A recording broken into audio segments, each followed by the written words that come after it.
pessoal, mais um Trazendo a Graça e hoje é o último que nós falamos aqui do Evangelho de Mateus. A gente vai lá no capítulo 24, vamos falar de um tema maravilhoso, vamos abrir com um tema maravilhoso, que é ali, fala muita coisa no capítulo 24, propriamente fala muito da grande tribulação, que eu não vou falar propriamente agora sobre isso, tá? Vou falar um pouquinho do arrebatamento. Vamos dizer um pouco, vamos ler ali, capítulo 24, verso 37 até o 39, diz assim: Pois assim como foi nos dias de Noé, também será a vinda do Filho do Homem, e não o perceberam. Senão quando veio o dilúvio e os levou a todos, assim será também a vinda do Filho do Homem. Eu acho que eu pulei 38, versículo 38. Porquanto, assim como nos dias anteriores ao dilúvio, comiam e bebiam, casavam e davam-se em casamento, até o dia em que Noé entrou na arca. E 39. E não o perceberam, senão quando veio o dilúvio e os levou a todos, assim será também a vinda do Filho do Homem. Gente, vou falar um pouquinho do arrebatamento, porque a igreja, a maior parte da igreja tem medo desse dia. Gente, não é para você ter medo. O arrebatamento, ele é iminente. Todas as profecias para o arrebatamento já estão cumpridas. A gente só está esperando Jesus vir nos buscar. O arrebatamento é uma coisa e a segunda vinda de Jesus é outra, tá? O arrebatamento, a Bíblia fala que nós iremos subir e encontrar com Jesus nos ares. Primeiramente seremos transformados, né? Você está aqui agora, o seu corpo é transformado, né? Glorificado, um corpo com uma matéria nova, a mesma matéria que Jesus ressuscitou dos mortos, que é o corpo que come, que bebe também, mas que não morre mais, que não fica doente, é um corpo perfeito. A gente vai ser transformado e a Bíblia diz que a gente vai subir e encontrar com Jesus nos ares, tá? E aí então virá os 7 anos da grande tribulação. Ah, mas há pessoas que acham que os crentes vão passar pela grande tribulação. Não, isso não pode ser, isso não existe. Porque eu fui salva da ira. E os 7 anos de tribulação, são 3 anos e meio de paz, 3 anos e meio de tribulação. Eu sei, mas são 7 anos em que a terra vai viver o juízo de Deus. Amém? Então eu não vou passar por isso, eu fui salva desse momento, não existe isso, a igreja vai subir, vai ser arrebatada. Nós vamos subir, Apocalipse deixa isso claro, até o capítulo 5, do capítulo 5 em diante de Apocalipse, a igreja já não está mais. Ali já entra a grande tribulação, a igreja já não está mais. Então isso é nítido. Então nós vamos subir e encontrar com Jesus. Depois dos 7 anos, então Jesus volta. Aí tem toda aquela questão que depois a gente vai falar mais pra frente. Mas o arrebatamento, ele é o momento mais maravilhoso da igreja. As pessoas têm medo do arrebatamento porque elas têm medo de não irem. Gente, você crê em Jesus? Que ele é seu Salvador? Creio. Você crê que o sangue de Jesus te livrou de todo o pecado da tua vida toda? Creio. Então acabou, você vai ser salvo. Mas eu ainda tenho falhas, ok? Então você vai ser salvo até das tuas falhas. Eu sou super feliz quando eu penso, puxa, vou ser salva das minhas falhas, vou ser salva dos meus momentos de irritação, vou ser salva de mim mesma. Nós vamos ser salvos de toda essa situação, né? As pessoas falam assim, não, peraí, pastora, eu quero viver um pouquinho. Como que é viver um pouquinho? Viver, você vai viver depois do arrebatamento.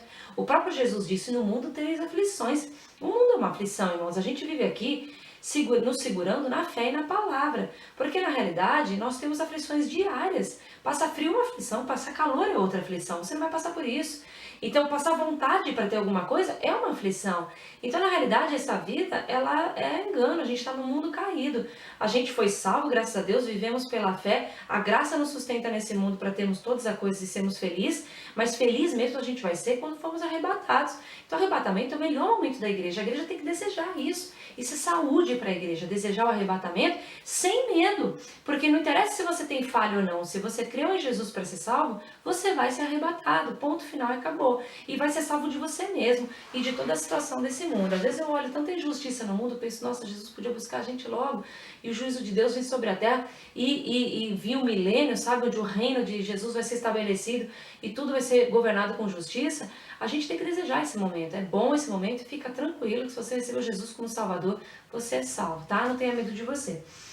Então, falei um pouquinho aqui do arrebatamento, dei uma pincelada, porque o Novo Testamento fala demais do arrebatamento, a gente vai falar muito disso ainda, se Jesus não vier nos buscar antes, né, irmão? Vamos ver se a gente termina o estudo do Novo Testamento antes. Se não terminar, a gente vai saber melhor das coisas depois.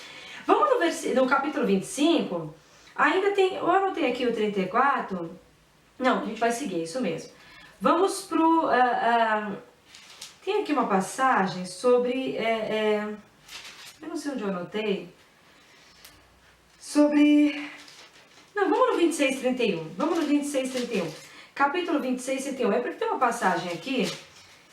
às vezes eu fico na dúvida se é interessante falar com isso sobre a igreja, porque as pessoas gostam muito de usar isso aqui para botar medo nas pessoas, que é sobre o fato de Jesus vir, não sei onde eu anotei, mas não tem problema, de Jesus vir, você vai saber, tá aqui Mateus, quando ele fala sobre os que estiverem à direita, ele fala, vinde, benditos de meu Pai, né, herdar o reino e tudo mais, porque tive fome, me deste de comer, tal. E a Bíblia diz que esses estão à direita.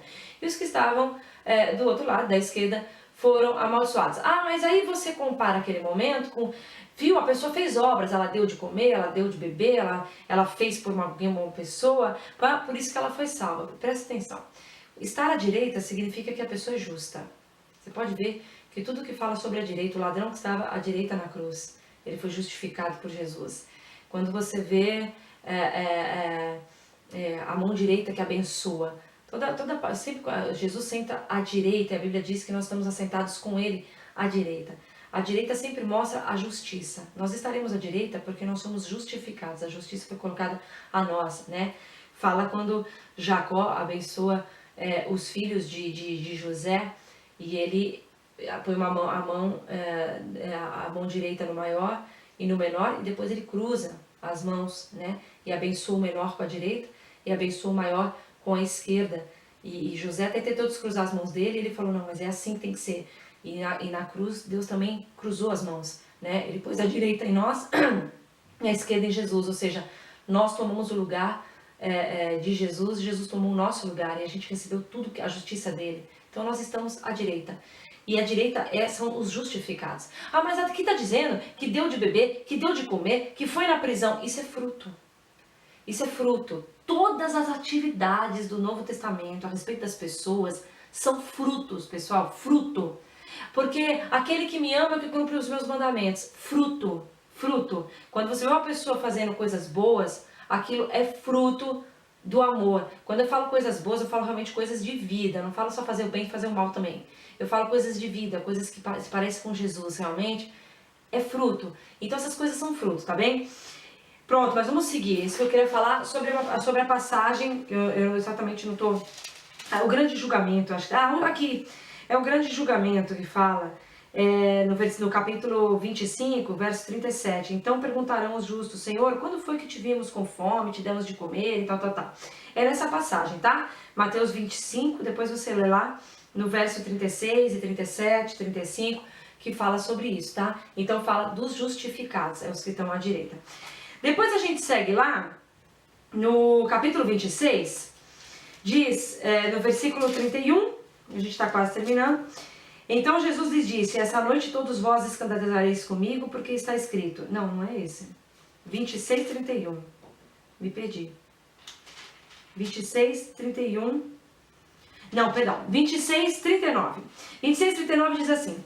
Adiantando-se um pouco, prostrou-se sobre o seu rosto, orando e dizendo, meu Pai, se possível, passa-se de mim este cálice. Todavia, não seja como eu quero, e sim como tu queres. Gente, sabe o que é esse cálice? A Bíblia diz em Isaías que Jesus, não falou o nome de Jesus, mas fala ali, que Deus ia dar o cálice da ira para outro. O cálice da ira que é derramado sobre aqueles que estavam em pecado, né, formados na natureza de Adão. O cálice da ira vai ser derramado, como se fala no dia do juízo sobre a terra, o cálice da ira vai ser derramado. E Jesus aqui, quando ele soa sangue e tem medo, ele está temendo, na realidade, o cálice da ira. Ele não está temendo apanhar dos homens, ele está temendo o cálice da ira. Porque ele sabe o que é o juízo de Deus sobre a vida de um homem. E ele ia tomar o juízo de Deus sobre a vida dele todinha, para que nós não fôssemos consumidos. E ali ele fala, passa de mim esse cálice. Qual é o cálice? O cálice da ira que ia ser derramado. Jesus tomou o cálice da ira, você não pode ser condenado, tá percebendo? É a mesma coisa que você pagar uma multa 2 vezes. Mesma coisa que você receber uma cobrança de algo que você já pagou e você quer pagar de novo. Se Jesus foi condenado no seu lugar, como você pode ser condenado? Deus teria que ser injusto. Se ele condenar você, ele condenou 2 vezes o mesmo pecado. Então Jesus foi condenado no seu lugar, você não pode mais ser condenado. Ele bebeu o cálice da ira, você não pode beber esse cálice mais, tá bem? 26, 63, tremendo, amo essa passagem. Deixa eu tomar uma água aqui. 23, 63. Diz assim, ali, quando Jesus foi capturado e levado ao sumo sacerdote para ser julgado, né? E aí diz lá no versículo 63, Jesus, porém, guardou o silêncio e o sumo sacerdote lhe disse, eu te conjuro pelo Deus vivo, que nos digas se tu és o Cristo, o Filho de Deus. Respondeu-lhes Jesus, tu o disseste entretanto, e eu vos declaro que desde agora vereis o Filho do Homem assentado à direita do Todo-Poderoso e vindo sobre as nuvens do céu. Então o sumo sacerdote rasgou as suas vestes dizendo, blasfemou, que necessidade mais temos de testemunhas? Eis que ouviste agora a blasfêmia. Gente, o sumo sacerdote rasgou as vestes diante de Jesus quando Jesus declara ser o Filho de Deus. Você sabe que no Velho Testamento, o sumo sacerdote ele vestia uma roupa, que é a roupa sacerdotal, que é escrita o nome das 12 tribos, representada por pedras preciosas. A roupa do sacerdote, ela era as tribos, ele carregava no peito. Fora que vários outros artefatos da roupa representavam coisas. Havia na tradição dos judeus rasgar as vestes por qualquer questão de humilhação ou de blasfêmia, mas o sumo sacerdote não podia rasgar, porque a roupa dele representava coisas importantes. O sumo sacerdote rasgou as vestes, fez algo que pela lei não podia fazer. Mas isso é um ato profético. Por que ele rasgou? Porque o sacerdócio era levantado segundo a ordem de Arão. Arão era da tribo de Levi. Então, de Arão descendia todo o sumo sacerdote, todo levita. Nenhuma outra tribo podia haver sumo sacerdote. Só que, isso era segundo a ordem de Arão. Só que a Bíblia fala que se levantaria um outro sumo sacerdote, que não vinha da ordem de Arão. Porque o sacerdócio levítico vinha da lei, e a lei, a velha aliança estava se fechando ali. Então não haveria mais nenhum sumo sacerdote da velha aliança. Então o último sumo sacerdote da velha aliança, considerado mesmo por Deus, rasga as vestes, ou seja, ele rompe o ministério de sumo sacerdote segundo a ordem de Arão, segundo a velha aliança, segundo a lei e a tribo de Levi. Jesus era da tribo de Judá. E ele foi levantado sumo sacerdote, segundo a ordem de Melquisedeque. Isso a gente vai falar lá na frente. Só quero que você entenda que dali por diante o sumo sacerdote rasgou as vestes e o ministério de sumo sacerdote foi passado para Jesus. Jesus se tornou o nosso sumo sacerdote. Para você entender, o sumo sacerdote ele é o representante do povo. O que ele é, o povo é. Se o sumo sacerdote pecasse, o povo era amaldiçoado. Se ele fosse santo, o povo era abençoado. Agora, entenda, o seu sumo sacerdote é Jesus. Imagina o que nós somos, maravilhosamente abençoados, porque ele é perfeito e intercede por nós. Amém? Uma coisa importante de você saber, eu vou falar um pouco mais na frente sobre isso, mas o sumo sacerdote é quem apresentava a oferta no altar. E o nosso sumo sacerdote, que é Jesus, ele foi apresentar a oferta e se tornou a própria oferta. E saiu vivo de lá de dentro, significa que Deus aceitou a oferta, tá? Então ele agora é o nosso sumo sacerdote. Não há mais sumo sacerdote pela aliança e pela ordem de Arão. E para terminar, 27:51. Para terminar, 27:51, aqui eu tô super à vontade, tô super espontânea com vocês, por isso que eu fico aqui puxando a Bíblia junto com vocês. Eis que o véu do santuário se rasgou em duas partes, de alto a baixo, tremeu a terra, fenderam-se as rochas. Amém? Então o que acontece, gente?